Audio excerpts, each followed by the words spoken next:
묘지에 가보면 많은 비석들이 세워져 있지요.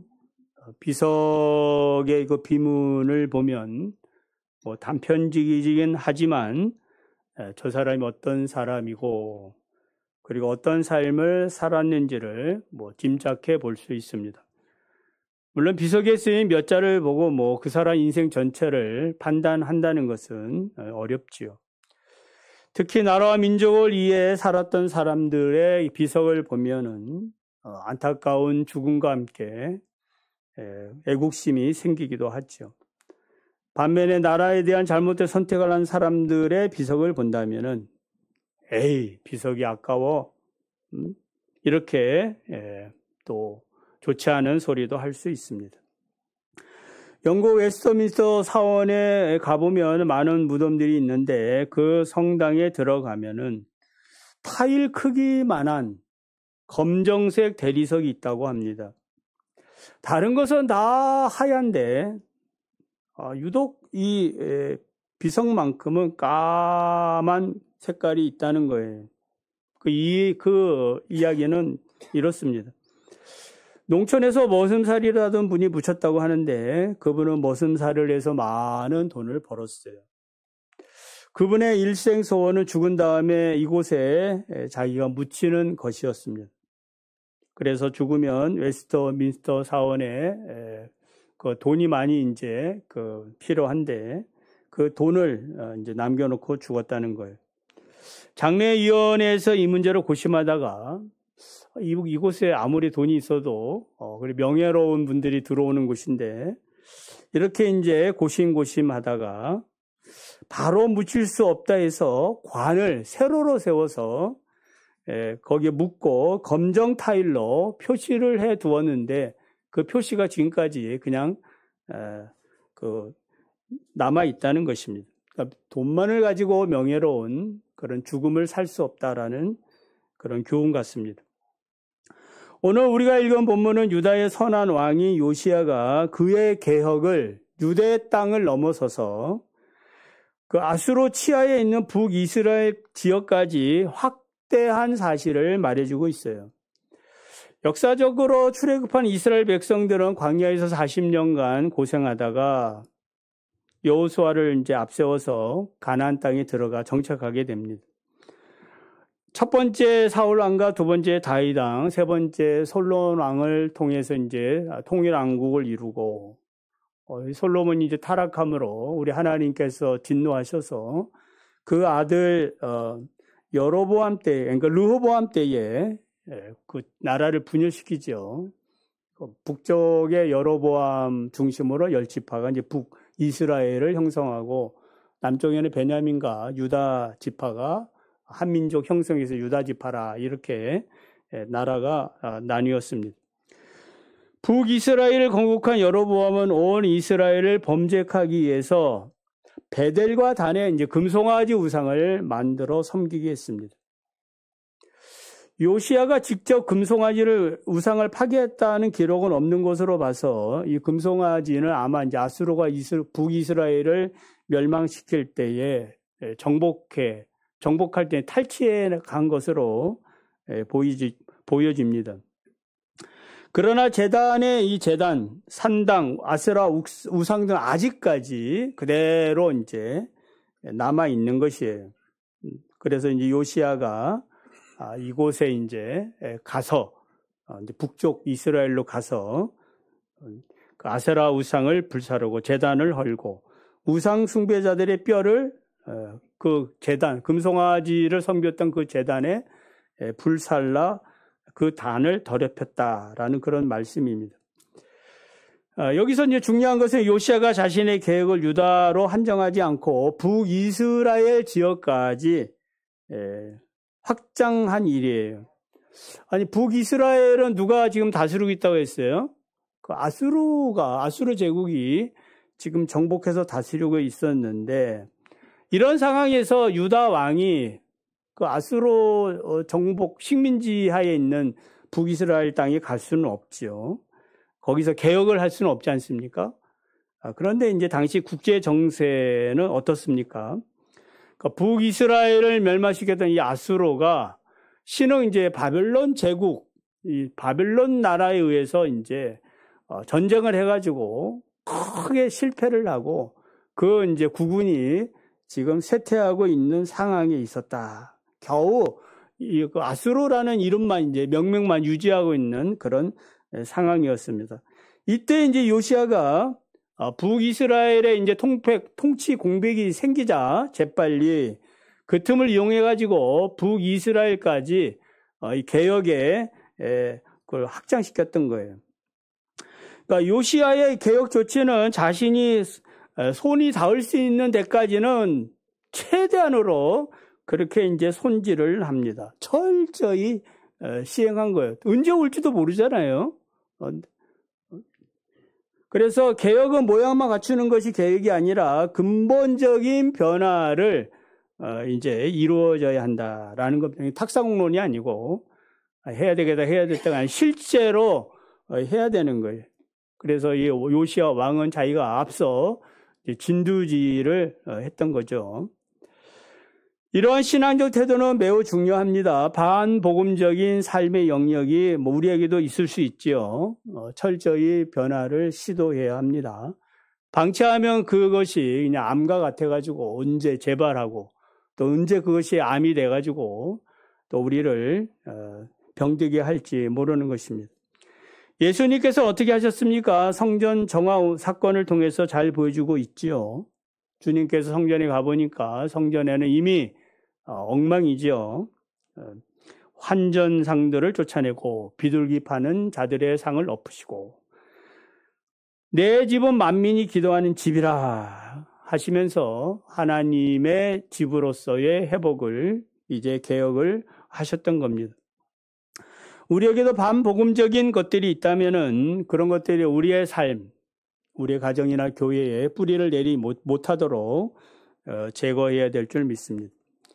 자, 요시아가 우상의 단을 헐고 그의 사람의 뼈를 불살랐어요. 우상 숭배자들의 뼈지요. 이러한 사실은 북이스라엘이 그 여로보암이 만든 우상으로 말미암아 망했구나, 범죄케 망했구나라는 그런 역사적인 사실을 증거하고 있는 것입니다. 그래서 우상 숭배함으로 언약의 땅에서 쫓겨나게 되었고, 그리고 이 사마리아 땅은 특별히 그 아수르 혼합 정책으로 인해 가지고 타민족이 이주해 가지고 그때부터 이제 예수님 계실 때 그 유대인들이 사마리아 사람을 어떻게 취급을 했어요? 이방인으로. 그러니까 유대인이 아니다. 같은 땅에 있지만은 그들은 유대인이 아니고 이방인이다. 지금 그 이란하고 이스라엘 또 이렇게 전쟁하는 그런 내용들을 보면은 또 이란이 또 이슬람 아랍 민족이 아니라고 하잖아요. 아랍인이라 하면은 욕을 많이 먹는다. 그것은 아랍인이 아니고 이제 페르시아인들이거든요. 그러니까 이제 이스라엘의 정체성을 이제 사마리아인들은 이제 잃어버린 거예요. 그래 예수님께서는 이런 역사적인 배경 하에서 사마리아를 방문하죠. 거기서 사마리아 여자에게 나는 그리스도라 이렇게 소개하고, 이 사마리아 여자가 메시아를 만났다 하면서 이제 사마리아 사람들 전도하니까 그들이 이제 많은 사람들이 예수를 믿고 구원받은 그런 사건들이 나옵니다. 자, 요시아가 북이스라엘 지역에서 행한 개혁의 조치 중에 베델의 제단을 헐고 아세라 우상을 불사르고 우상 숭배자들의 뼈를 불사른 것은 무엇 때문이에요? 예언의 성취 때문이다. 300년 전에 유다의 한 익명의 하나님의 사람이 유다에서 베델로, 그러니까 북쪽 이스라엘로 와가지고 여로보암 앞에서 행한 그런 예언입니다. 열왕기사 13장을 보면은 여로보암이 베델의 단에서 이제 금송아지를 이렇게 분양하려고 할 때에 이 유다로부터 온 익명의 하나님의 사람이 이제 베델에 도착을 했어요. 마침 여로보암이 제단 곁에 서서 분양을 하고 있었는데 익명의 이 하나님의 사람이 예언을 하지요. 예언한 내용이 뭐예요? 여로보암에게 말한 게 아니라 그 여로보암이 지금 금송아지 그 제단이죠. 그 제단을 향해서 얘기하는 거예요. 제단아, 제단아.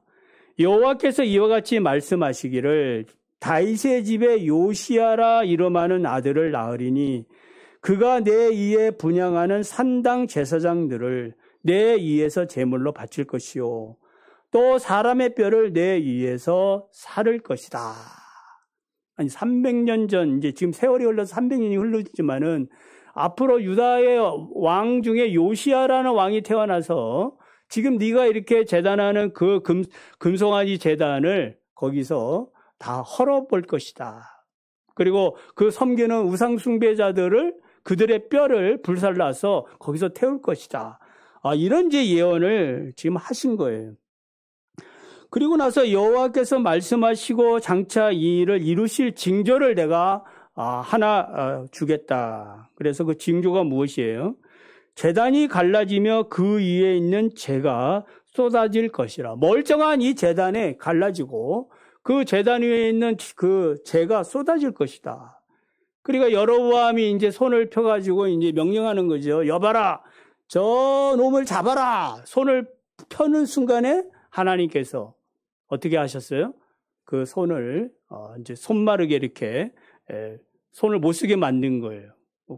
그리고 나서 그 순간 제단이 갈라지고 제단 위에 있는 재가 밑으로 쏟아지는 그런 장면이 나타납니다. 무슨 의미예요?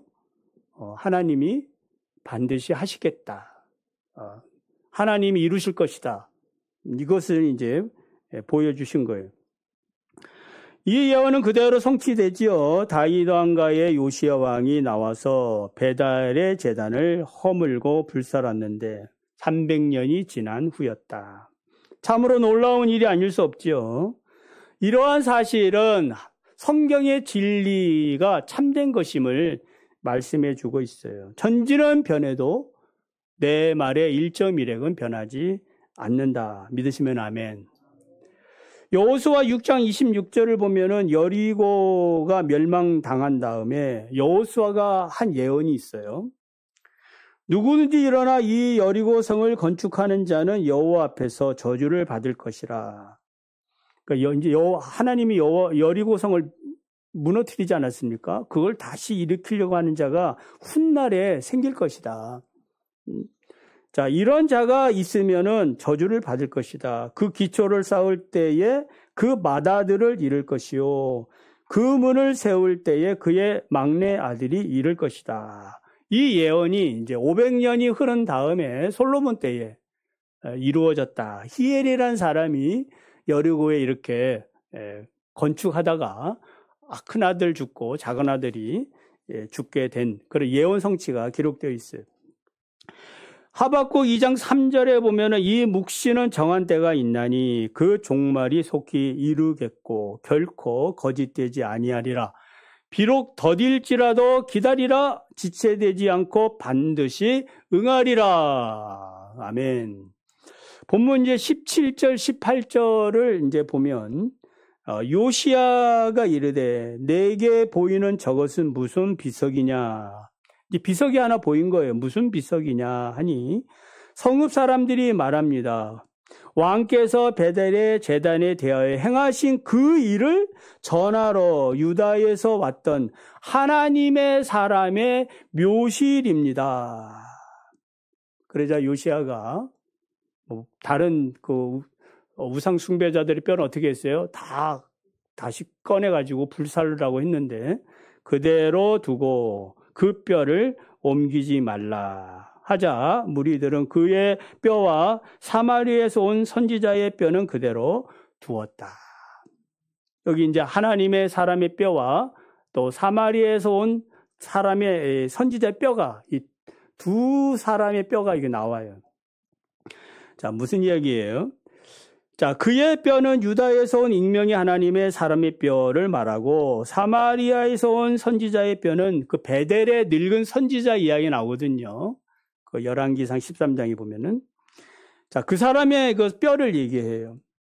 요시야는 하나님의 사람과 베델의 늙은 선지자에 대해서 잘 알고 있었던 것 같아요. 하나님의 사람은 하나님의 명령을 따라 여로보암 앞에서 아까 이제 용감하게 하나님의 예언을 선포했지 않았습니까? 그때 이제 우리 하나님이 자, 너가 이제 사명을 다 마쳤으니까 유다로 돌아가는데 이때 이제 하나님의 명령을 어기게 되어 죽게 되는 그런 장면이 나와요.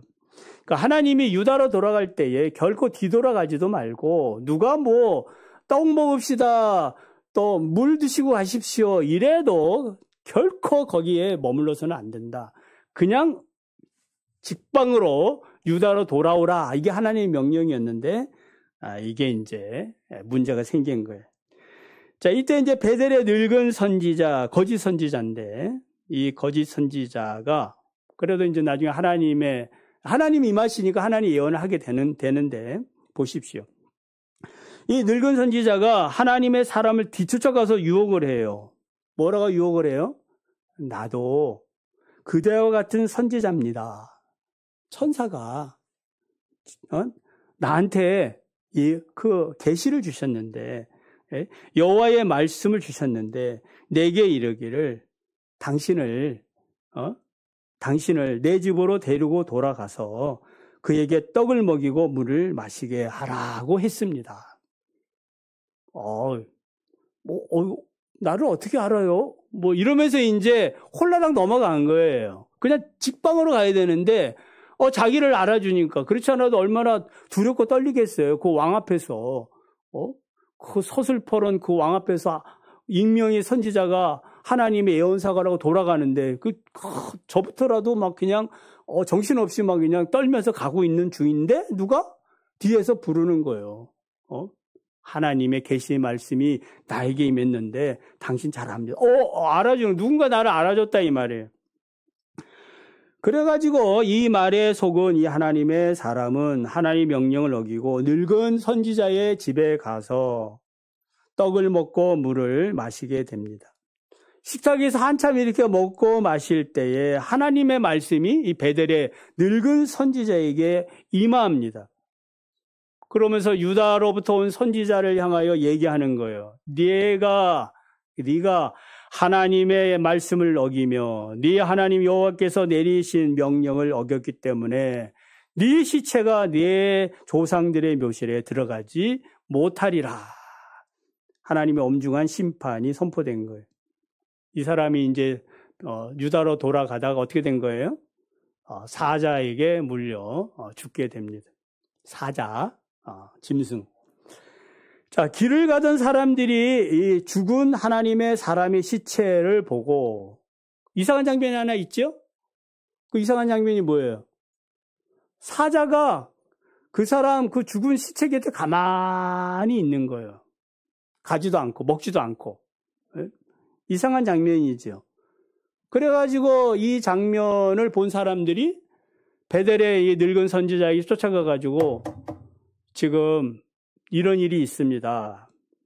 그래서 이 늙은 선지자가 가보니까 그때까지 여전히 사자가 그의 그 죽은 시체 곁에서 가만히 지키고 있었다. 무슨 의미예요? 무슨 의미예요? 이 모든 것은 하나님으로부터 온 것이다. 하나님께서 의도하신 일이에요. 하나님께서 하신 이름을 보여주고 있는 거예요.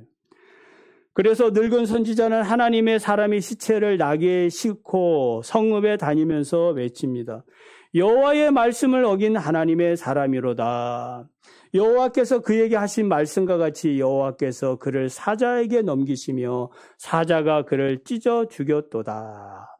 하면서 이 늙은 선지자가 슬퍼하면서 하나님의 이 사람을 장사시키고 그리고 비석을 세워줬다. 묘실을 만들어 준 거예요. 그리고 중요한 게 이제 여기 이 부분이 늙은 선지자가 하는 또 예언이 있어요. 유언이 있어요. 유언. 그 유언이 뭐예요? 그 아들들에게 말합니다. 내가 죽거든 하나님의 사람을 장사한 묘실에 나도 장사시켜라. 내 뼈를 그의 곁에 두라. 그러면서 여호와의 말씀으로 베델에 있는 제단을 향하고 또 사마리아 성읍들에 있는 모든 산당을 향하여 외쳐 말하나 반드시 여호와께서 말씀하신 것이 이루어졌느니라. 할렐루야. 그러니까 비록 유다에서 온 이 하나님의 사람이 베델의 늙은 선지자의 말에 속아서 하나님의 심판을 받은 것은 사실이에요. 사자에게 죽은 것은 사실입니다. 비명행사한 거죠. 그렇지만 이 의인의 이 삶에 대해서는 누가 인정해 주는 거예요? 하나님이. 비록 잘못된 것은 잘못된 거지만은 그래도 이 익명의 하나님의 이 사람이 어떻게 한 거예요? 하나님의 명령을 따라 의인의 삶을 살았다. 그러니까 의인은 영원히 버림을 받지 않는다. 저주를 받은 것 같지만은 저주받은 것이 아니라 하나님이 인정을 하셨다. 무엇을 통해서 알 수 있어요? 네? 요시야가 그 뼈를 사르지 말라. 그대로 두어라. 무슨 의미예요?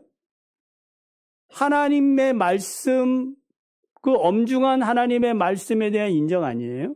그리고 그의 삶을 인정해 주는 거예요. 하나님의 말씀대로 살았다. 자, 오늘 이 말씀을 통해서 마지막 심판대 우리가 이제 하나님 앞에 설 텐데 어떻게 되겠습니까? 이 악하고 게으른 종아, 나에게서 떠나가라 이렇게 하겠습니까? 착하고 충성된 종아, 내 나라에서 나와 함께 복을 누리자. 어떻게 하실 것 같아요? 여러분은 어떻게 우리 주님이 여러분을 영접하실 거라고 생각이 들어요? 그러니까 하나님의 말씀, 비록 우리가 인간이 의인할지라도 뭐 100% 이렇게 뭐 완벽한 삶을 살지는 못합니다. 그렇지만 그 중심에는 뭐가 있는 거예요? 속아서 그런 거 아니겠어요? 그러니까 그렇지만은 그 중심은 어디에 있는 거예요? 하나님의 말씀에 그 신실한 종으로서의 삶을 살았던 거예요. 사람들의 어떤 평가가 아니라 하나님의 평가가 더 중요하다. 역사가 이렇게 사람의 삶을 평가하듯이 하나님께서 우리를 어떻게 보시느냐가 중요한 거예요. 그것을 요시야를 통하여 이제 증거해 주셨다라는 겁니다. 이런 얘기 이제 처음 들어보는 분도 계시지 않습니까? 이 이야기를. 자, 그래서 하나님의 말씀, 하나님은 심판 중에도 의인의 명예를 지켜주신다라는 사실을 믿으시기를 바랍니다. 그래 믿음으로 살아가는 거예요. 나는 부족하지만 우리 주님 강하시고 그래도 나는 그래도 믿음을 지키려고 애를 썼습니다. 이 부분이 중요한 거예요. 여러분 그런 믿음으로 살고 계시죠?